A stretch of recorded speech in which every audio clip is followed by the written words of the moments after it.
Hey budget gardeners, Vita Loca here. Join me today as we check on my overwintered bulbs, corms, and tubers. So let's go.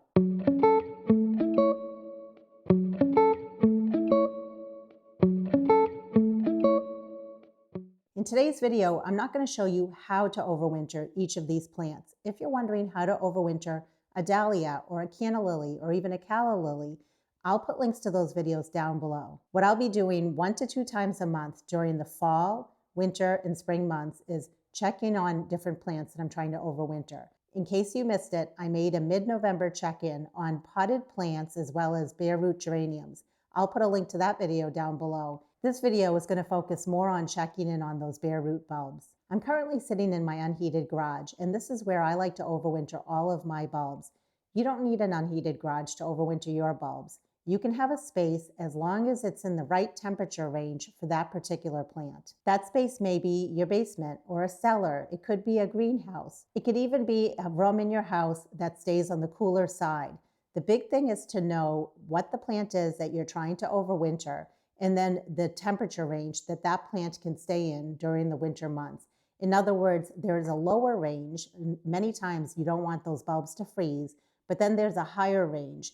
So if it's too hot, those bulbs are going to prematurely sprout and wake up.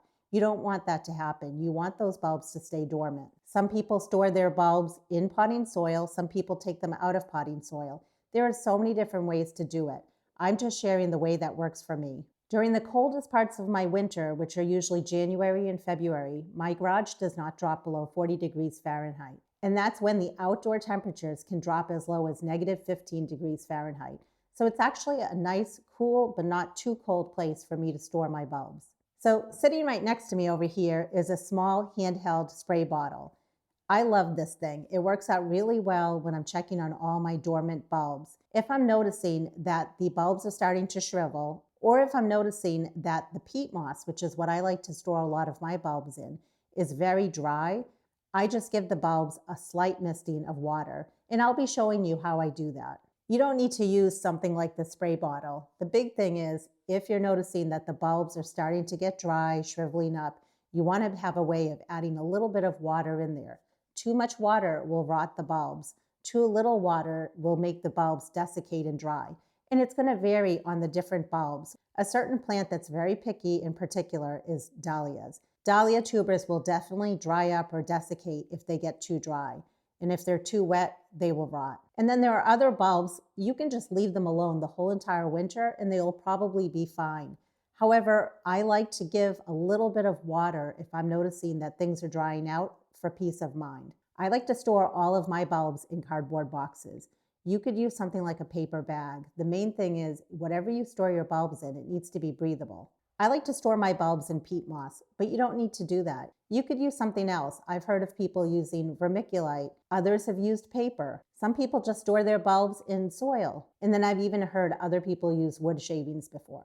Even though I'll be making videos and checking on my bulbs twice a month, you don't need to do that. As long as you're checking on them once a month, you should be fine. Just don't forget about them altogether. The first bulbs that we're going to check on are dahlias. I have a number of boxes of dahlias. I won't be showing you all of them. I'll just show you a couple of them, and I want you to see the things that I'm looking for. You'll see that I have the box labeled. I like to label all my boxes so I know what's inside of them. For each of my cardboard boxes, I fold over the flaps. I want the bulbs inside to be able to breathe, but I also need a cover on top because I don't want the bulbs to fully dry out. This part is optional, but I've been doing this for the last few years and I like it. I just put a layer of newspaper on the top, so when I do spray inside of any of the boxes, I only spray on top of the newspaper.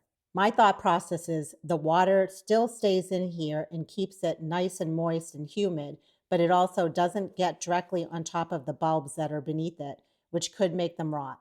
So let's go ahead and remove the layer of newspaper. All of the dahlia tubers are beneath this layer of peat moss. And the peat moss, to me right now, doesn't seem terribly dry. If it was very, very dry, that would be a problem. If it was very, very wet, that would be a problem. But today I am going to show you my process for giving some water in this box, just because I can tell that it would benefit from a little bit of water. And one way I would know that with peat moss is it would be very, very powdery. And right now it is starting to get powdery, which tells me that I could add a little bit of water in here and be fine. So I do have a dahlia tuber that's peeking out over here. Normally I want to have them all covered because the peat moss will help protect them from drying out. So I'm going to take one out just so you can see what it looks like. What I'm looking for is rot. If I see any tuber that is rotting, at this point I absolutely want to remove it. I'm looking around and I don't see anything that's rotting. You would normally be able to tell because it would be soft and squishy. So you want to press on each of the tubers and inspect each of them. These all feel nice and firm. I'm not noticing any rot. That's one of the reasons why whenever you put any sort of corm, tuber, or bulb away for storage, that they're not touching each other. If there is something that's rotting, you don't want it to spread. Let's say, for example, that this tuber was rotting, but everything else on here was fine. I could take something like hand pruners and just snip it off, and then I could put the rest of the tubers back in the box. So now what I want to do is just make room so I can cover this tuber back up. And I would repeat that process by going in here and checking all of the other tubers. I won't be doing that in this video. Once I turn the camera off, I will be doing that though. You don't have to check every single one if you don't want to. I like to for peace of mind, but if you only want to check a few, that's fine too. And I get it, if you had a ton, like in the hundreds of tubers, maybe you don't want to do that. At that point, I would recommend just check a few of the tubers. If they seem okay, that's fine. If it needs water, add the water, and then go ahead and put this away for storage and check it again in a month. So I'm just going to make a little hole in here again and tuck in these tubers. It's so important to be checking on your bulbs once a month, especially dahlias. They can so easily dry out, and you want to avoid that. I'm going to put my layer of newspaper back on top. And then here's my hand pump sprayer. I'm just going to go ahead and prime it. And I'm not wearing gloves while touching the peat moss. If you feel more comfortable wearing gloves, go ahead and do that. Let's go ahead and spray this down.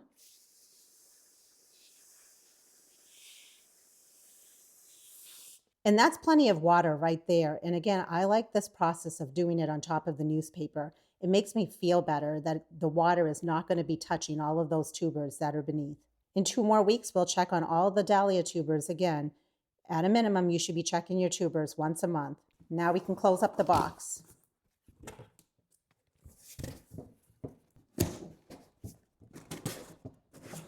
And there's the box that we just checked. You can see I have other boxes of dahlia tubers. I'm just going to pull down one more for right now just to show you what it looks like because it's a little interesting. In this box, we stored these dahlia tubers pretty early on, actually before a frost hit them. I don't think that's the issue. I think the issue is my garage was pretty warm after we stored these. So let me show you what's inside. They're waking up. They're alive. This is not a problem, but first let me show you what's going on. These dahlia tubers were stored, I would say about 3 weeks ago or a month ago. It was before a frost hit them. Usually a frost tells dahlia tubers to go dormant and go to sleep. But not only that, my garage has been quite warm, and so the dahlias are trying to wake up. This has happened to me in the past. I don't want you to worry about it if you see that happening with your dahlia tubers. My garage still is warm, but eventually it's going to cool down. So what will happen is, even though we see sprouts here, eventually these dahlia tubers will go to sleep. So if you see that happening with any tubers, even if yours were hit with a frost and you stored them, and then you're checking on them and you see that they're trying to wake up, don't worry about that. They will eventually go to sleep as long as you've placed them in a cool spot. And in my case, these will be eventually in a cool spot. My garage just hasn't gotten there yet. I wanted to show this example because this is a real life example of something that might happen.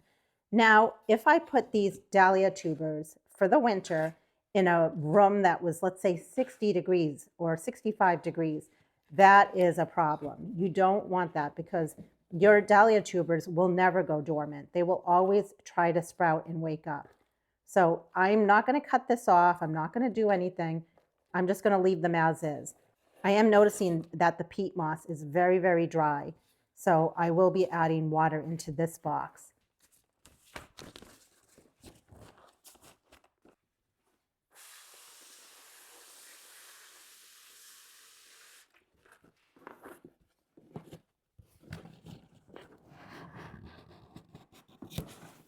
I was checking on this other box and I wanted to show you it's the same thing going on, not a problem.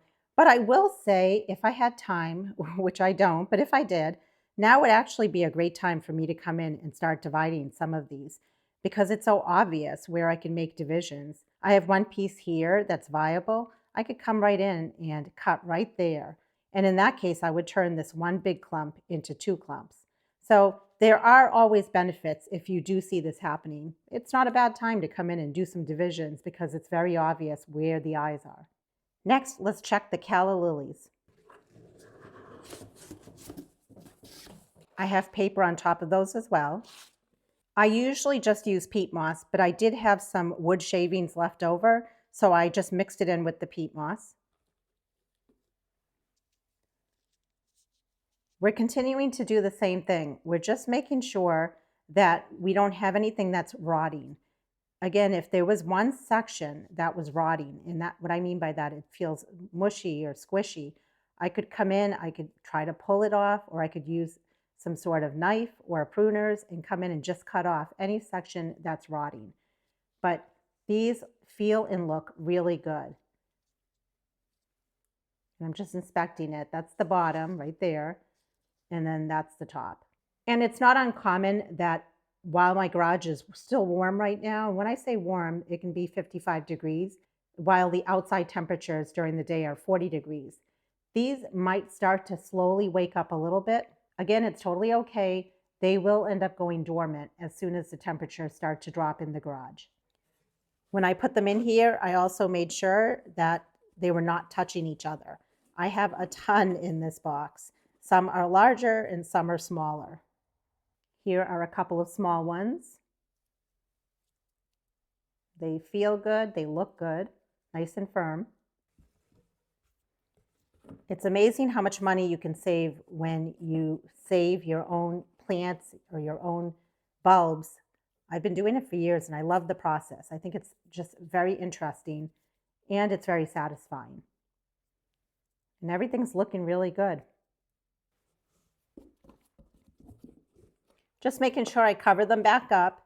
These are one of those things that if you didn't check on them, they might be okay, but it gives me peace of mind to check on everything. It gives me peace of mind to put them in some sort of a layer of peat moss or something similar. I get peace of mind by putting a paper on top. Maybe these steps are unnecessary, but they're steps that have worked for me. And then I'm giving it some water. With Calla lilies, you might have it so that you could just take them and not do anything to them all winter and they're fine. I'd love to know, drop it in the comments below for anything I'm showing you today. What is your process for overwintering?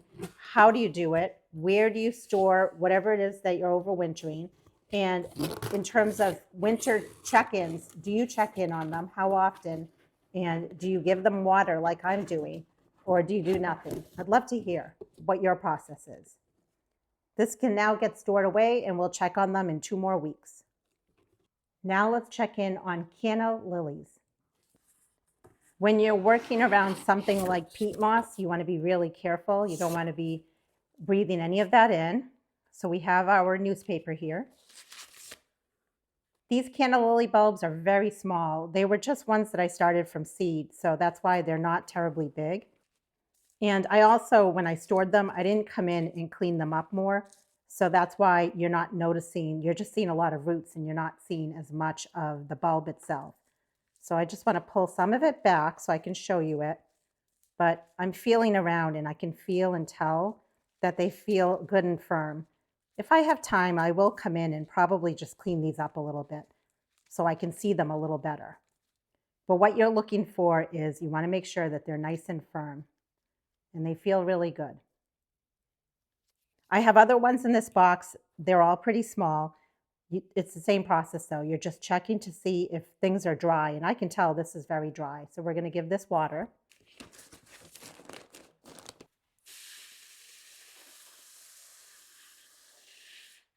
That might seem like a lot to you.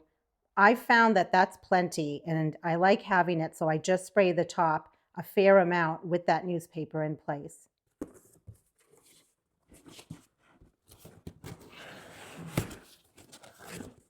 I have another big tray of large size Canna lilies. I got these from a local park, and they are all done curing and drying. So I'll come in and I'll clean them up a little bit more.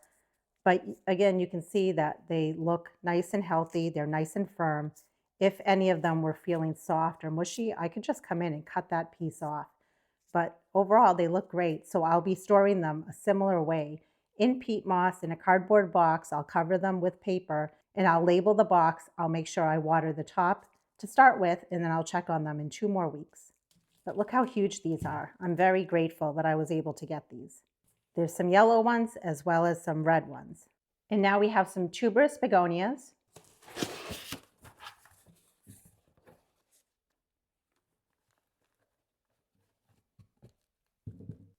I'm feeling around. It feels nice and firm. I got this one from my friend Linda, so I'm excited about getting it to overwinter. I can go ahead and cover it back up.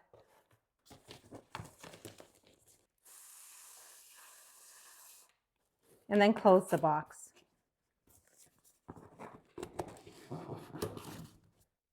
A few years ago, I was growing Gladiolus, and I kind of gave up on them, but I do have a box of little Gladiolus bulbs.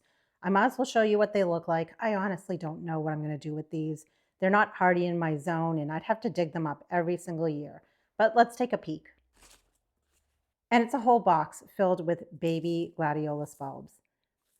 What I really should do is just plant them in the spring and let them put on their little bit of growth, knowing that they're not going to do anything. Because I feel bad. They sat in my garage all summer. They still feel firm, so they're trying. They don't want to die. They don't want to dry out. But anyway, I just wanted to show you, if you have Gladiolas, you would do a similar process. You'd put them in a cardboard box, and you would put them in something like peat moss, and just check on them once a month to make sure that they're not drying out. And if they are, give them a spritz of water.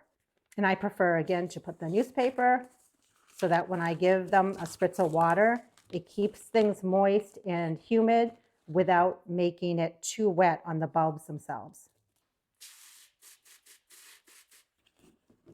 Peacock orchids. The reason I'm showing some of these bulbs is basically to show you that you can overwinter them if they're not hardy in your zone. I've successfully done it. The last few years, I just have not. But I have them in my garage, so I might as well show you. So these are little baby peacock orchids, and I've been holding on to them. I didn't get them in the ground this year. I'll probably do the same thing. I'll probably just plant them out in an area and let them put on some growth. My plan for next year is to buy some peacock orchids. I love them, and I have great memories of them from when I first got married, because peacock orchids were one of the first summer blooming bulbs that I used to grow in my garden, and I love them. So if you have peacock orchids, definitely overwinter them if they're not hardy in your area. And you would do it a similar way.